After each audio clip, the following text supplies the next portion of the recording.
व्यक्ति की करेंगे ना तो असर आता है। तो महाराज कुसंग क्या है? कुसंग मंत्रा, कुसंग से दूर रहना है हमको। मंत्रा ने आज भड़का दिया और कह दिया देखो 2 वरदान पड़े हुए हैं, वो 2 वरदान मांग लेना है और याद रखना जब तक सौगंध न खा ले तब तक बोलना नहीं। बोले ठीक। अब तो कोप भवन में महाराज दशरथ जी को पता चला, आए देखा तो कहा देवी क्या बात है, आप ऐसे निराश हो, क्या हो गया, मुझसे कोई गलती कोई अपराध हो गया? बोले महाराज बात मत करना। बोले क्या हो गया बताओ तो सही। महाराज पूछते क्या हो तुम और क्या हमसे नेह तुम्हारा है, स्वार्थ की सारी दुनिया है कोई न किसी का प्यारा है।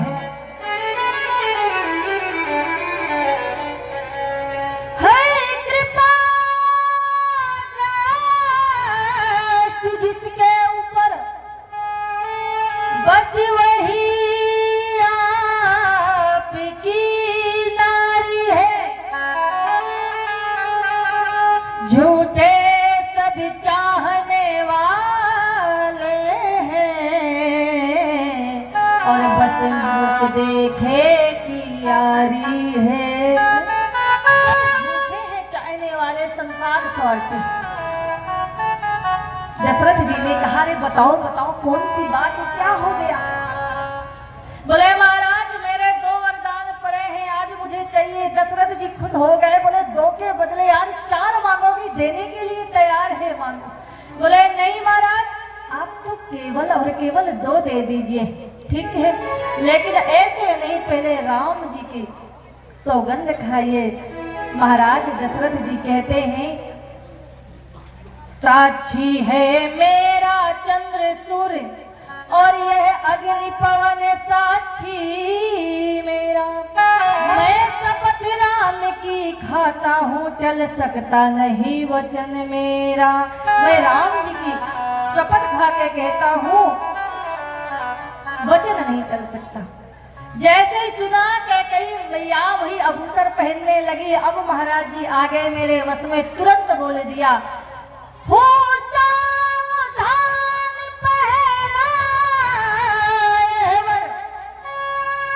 और राम के बदले भरत बने, दूसरा वचन सुन लो पाल और यह राम तपस्वी प्रात बने। पहला वचन है कि राम को 14 साल का वनवास और दूसरा भरत को राज्य तिलक। सुना महाराज दशरथ जी कांपने लगे, गिर गए। बोले देवी झूठ कह रही हो ना, ऐसी बात नहीं है ना? बोले नहीं महाराज ये सत्य है। बोले देखो तुमको जो चाहिए मैं दूंगा, तुम चाहती हो भरत को राजा बना देंगे, लेकिन मेरे राम को मुझसे अलग मत करो। बोले महाराज अभी तक बहुत बड़ी बड़ी बात कर रहे थे, अब क्या हो गया? बोले नहीं महाराज मुझे तो चाहिए वही चाहिए। तापस वेश विशेष उदासी 14 वर्ष राम वनवासी। आज मैया कैकेयी महाराज दशरथ जी से कहती है महाराज सुनिए, यदि आज राम वन नहीं जाएंगे तो मेरी मृत्यु होगी। राम वन जाएंगे तो आपकी मृत्यु होगी, मुझे कलंक लगेगा, और यदि नहीं जाएंगे तो मैं मरूंगी, आपको कलंक लगेगा। कलंक तो लगना ही है दोनों के जीवन में। तो अच्छा है कि महाराज आप मर जाइए। क्यों? क्योंकि महाराज कलंक का जीवन लेकर के आप कैसे इस संसार पर रह पाएंगे? चक्रवर्ती सम्राट कलंक का जीवन लेके जी ये कैसे बर्दाश्त आप कर पाएंगे? मैं स्त्री हूँ, मेरे ऊपर कलंक लग जाएगा तो मैं घर के अंदर रह लूंगी, लेकिन आप नहीं जी पाएंगे, इसलिए आपका मरना ही उचित है। महाराज दशरथ जी ने सोचा कि अब ये चाहती है कि मर जाए। सहम गए हैं, कांप रहे हैं, मूर्छित हैं। और मेरे राघव सरकार को पता चला तो राम जी आए, पूछा, हाथ जोड़ लिया, क्या हो गया मैया, ये ऐसी स्थिति क्यों है महाराज जी की? सुन जननी सोई सूती बड़े भागी, जो पितुमात बजरे अनुराग। कैकेयी ने कहा, सुनहु राम, सब कारण एहू राजा ही तुम पर बहुत स्नेहू, दीन कहाई मोई दुई और दाना, और मांगे जो कछ मोह सुहाना। तो पूछा क्या मांगा? बोले 2 वरदान तुम्हारे लिए, 14 साल का वनवास और भरत के लिए राज तिलक। ये सुन करके राम जी खुश हो गए, नाच पड़े और कहा, मैया इस संसार में वही पुत्र बड़भागी है जो आपके वचनों का पालन करे। जय जयकार करने लगे और कहा, मैं अभी वनगमन के लिए तैयार होता हूं। एक बात और आप सभी को बता दें, मैया कैकेयी से महान कोई संसार में स्त्री ना है। क्यों? आपको बताएं, कैकेयी मैया को जो दोष देता है वो निरर्थक गलत है। कैकेयी मैया निंदनीय नहीं है, कैकेयी मैया वंदनीय है। अब पूछो कैसे? आपको पता है, जो राम जी के लिए 14 साल का वनवास मांगा था, वो राम जी के कहने से ही मैया कैकेयी ने मांगा था। कैसे? बोले महाराज, एक बार की बात है, मेरे राघव सरकार छोटे थे, मैया कैकेयी बैठी हुई थी आंगन में, राम जी दौड़ते दौड़ते आए और मैया कैकेयी की दोनों आंख को बंद कर लिए। कैकेयी मैया ने कहा, मैं पहचान गई, मेरा भरत है।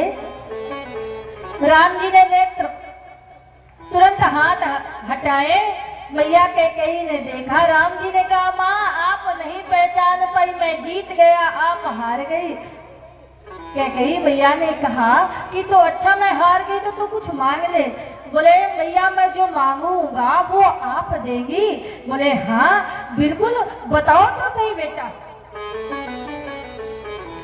बोले मैया आज मैं जो आपसे मांगने वाला हूं वो संसार में कोई नहीं मांग सकता। बताओ तो सही बेटा क्या? माँ मैं चाहता हूं कि आप मेरे लिए 14 साल का वनवास मांगिए और भरत के लिए राज तिलक मांगिए। क्यों माँ? क्योंकि जब मैं वन जाऊंगा तभी आपके राम का कार्य पूर्ण होगा। मैया कैकेयी ने कहा कि बेटा तू जानता है अगर मैं ऐसा करूंगी, आपके लिए वनवास मांगूंगी तो मेरे मांग का सिंदूर मिट जाएगा। बोली माँ इस संसार में यश तो सब कोई चाहता है, अपयश कोई नहीं पाना चाहता, कोई नहीं लेना चाहता है, लेकिन माँ आज हम तो मेरे लिए अपयश लेना पड़ेगा। कैकेयी मैया ने कहा बेटा मेरे मांगने से और आपके वन जाने से यदि मेरे राम का कार्य बन रहा है, वो काम पूरा हो रहा है, तो बेटा ये एक जन्म नहीं, तुम्हारे लिए मैं अपने हर जन्म समाप्त कर दूंगी, हर जन्म समाप्त कर दूंगी। महाराज कैकेयी मैया यदि राम को वन न भेजती तो राम जीवन में कभी मर्यादा पुरुषोत्तम प्रभु श्री राम नहीं बन पाते। कौशल्या मैया ने तो केवल और केवल जन्म दिया है, लेकिन असल में मर्यादा पुरुषोत्तम प्रभु श्री राम को जन्म दिया है। कैकेयी मैया ने आज वनवास भेज करके मर्यादा पुरुषोत्तम प्रभु श्री राम को मर्यादा पुरुषोत्तम बनाया। तो हम कैकेयी मैया को दोष नहीं दे सकते हैं। आज वनगमन के लिए तैयार हो गए, लखन जी को पता चला तो वो भी तैयार हो गए, बहुत समझाया नहीं माने। तब राघव सरकार ने कहा कि ठीक है, यदि तुम्हारी भी इच्छा है तो जाओ मैया से पूछ लो। मैया के पास गए, सुमित्रा मैया के पास, उनसे आज्ञा लिया कि माँ मैं वन जा रहा हूँ। माँ ने कहा इधर आओ, जल्दी आओ, क्या बात है? बोले बेटा तूने क्या कहा? वन जा रहा हूँ। हाँ। कैकेयी माँ ने वरदान मांगा है, सारी बात बताई है। बोले बेटा पता है तू वन गमन जा रहा है, मुझे ये बात पता है, लेकिन राम जी कैकेयी के कारण नहीं जा रहे, तुम्हारे कारण जा रहे। लखन जी महाराज चकित हो गए, आप कैसी ये बात कर रहे हैं? मेरे कारण? हाँ बेटा तू कौन